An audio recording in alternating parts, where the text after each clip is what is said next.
11th की class में वो गए तो बच्चों ने बड़ा नमस्कार किया और बच्चे बड़े तैयार होके बैठे थे। तो आगे एक लड़का बैठा था, उन्होंने उस लड़के से पूछा कि बेटा ये बताओ कि शंकर जी का धनुष किसने तोड़ा। उसने कहा सर मैंने नहीं तोड़ा। उन्होंने क्लास टीचर की तरफ देखा कि क्या बोल रहा है। क्लास टीचर ने कहा सर इसी ने तोड़ा होगा सर। हम सर जानबूझ के इसको आगे बैठाए थे सर, ये बहुत बदतमीज लड़का है क्लास का, और हमने इसको जानबूझ के आगे बैठाया था कि ये कोई बदतमीजी ना करने पाए, लेकिन देखिए कुछ ना कुछ बदतमीजी, पता नहीं है बदतमीज कैसे कर गया सर, और तोड़ा इसी ने होगा।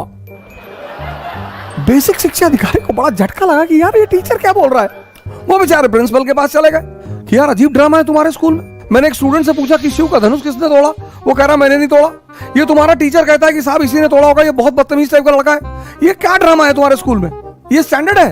अरे प्रिंसिपल ने कहा बैठो साहब, क्यों टेंशन ले रहे हो सर, धनुष है ना, कारपेंटर को बुलवा के ठीक करवा देते सर। ये है भारत की शिक्षा व्यवस्था।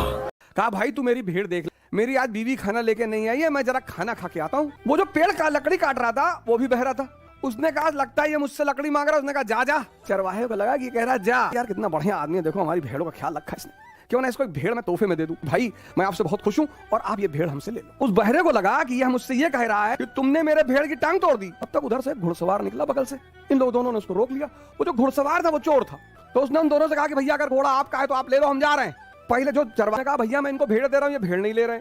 जो लकड़हारा था उसने कहा भैया मैंने इनके भेड़ की टांग नहीं तोड़ी। वो घुड़सवार कह रहा कि भैया अगर दोनों में से किसी का घोड़ा हो तो ले जाओ, और तीनों लड़ रहे हैं। तब तक उधर से एक सन्यासी आ रहा था, उसने मौन व्रत ले लिया। वो समझ गया कि तीनों बहरे हैं, तो सबसे पहले उसने घुड़सवार की तरफ देखा। घुड़सवार तो घबरा गया एकदम से कि लगता है सम्मोहन कर रहा है, और सम्मोहन करके अपने साथ ले आया और कूद के घोड़ा बैठा निकल गया।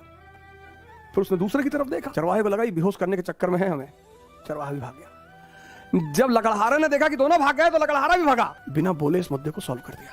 हमारी बहन मायावती हैं, तो जब वो पॉलिटिक्स में आई तो उन्होंने नारा दिया तिलक तराजू और तलवार इनको मारो जूता चार। तिलक ब्राह्मण्स, तराजू बिजनेसमैन, तलवार क्षत्रियस, बोले इनको जूता मारो। सीएम बन गई। हमें लगा यार सीएम तो बन गए, पीएम बनना है। पीएम बनना है तो सबको साथ में लेके चलना है। तो उन्होंने कहा हाथी नहीं गणेश है, ब्रह्मा विष्णु महेश है। उनके भाई हो गए कलराज मिश्रा जी, उनके भाई हो गए लालजी टंडन, उनके पर्सनल सलाहकार हो गए सतीश चंद्र मिश्रा, उनके पीडब्ल्यूडी मिनिस्टर है नकुल दुबे। अब एक गांव का दलित और ब्राह्मण दुश्मन हो गए।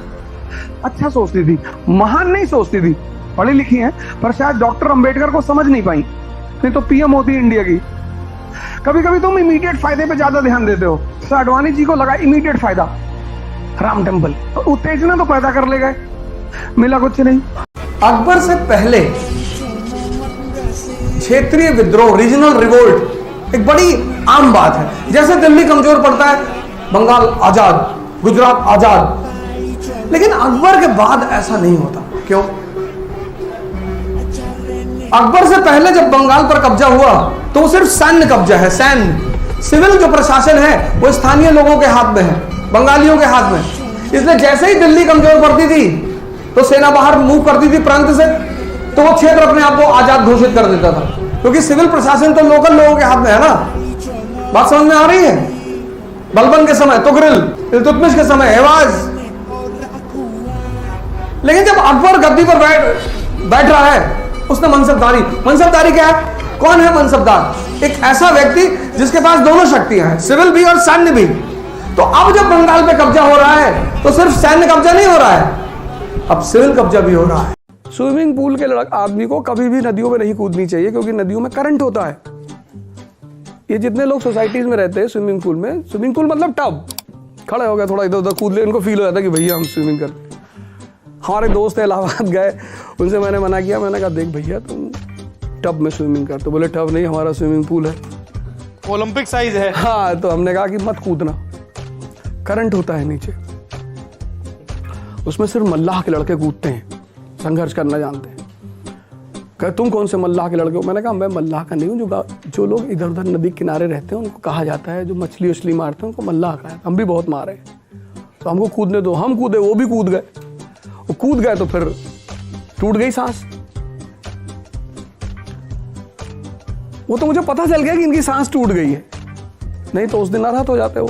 तो जब महेश दास को अकबर ने कहा कि हम अपने दरबार में लेंगे, दरबारियों ने बड़ा विरोध किया, यार बिल्कुल नहीं, अकबर को पता था कि आदमी बड़ा काबिल है, तो अकबर ने कहा कोई रास्ता तो निकालो यार, कोई कंडीशन तो रखो। तो एक बड़े आलिम बैठे हुए थे, मुल्ला तो प्याजा। उन्होंने कहा शहंशाह एक ही शर्त है, हम अकबर को एक ही शर्त पे अंदर आने, इसको महेश को एक ही शर्त पे अंदर आने देंगे। अकबर ने कहा क्या? बोले अगर ये मेरे सवाल का जवाब दे दे हम इसे बुला ले अंदर। अकबर ने देखा महेश दास की तरफ, बोले शर्त मंजूर है? बोले हाँ साहब मंजूर है। तो अकबर ने कहा कि मौलाना साहब पूछिए। तो मौलाना साहब ने महेश दास से कहा कि बताओ मेरे मन में क्या चल रहा है। अब मैं कैसे बताऊं तुम्हारे मन में क्या चल रहा है? पर बीरबल ने कहा कि सरकार मुझे पता है आपके मन में क्या चल रहा है। आप चाहते हैं कि शहंशाह अमर हो जाए, आप चाहते हैं कि शहंशाह की जो हुकूमत है वो पूरी दुनिया पे फैल जाए, आप चाहते हैं कि दुनिया की जितनी खूबसूरत औरतें शहंशाह की सबसे शादी हो जाए। मौलाना साहब तो हंसने। अकबर ने पलट के देखा, कहा मौलाना साहब? बोले सरकार बस यही बातें सोच रहा था सरकार।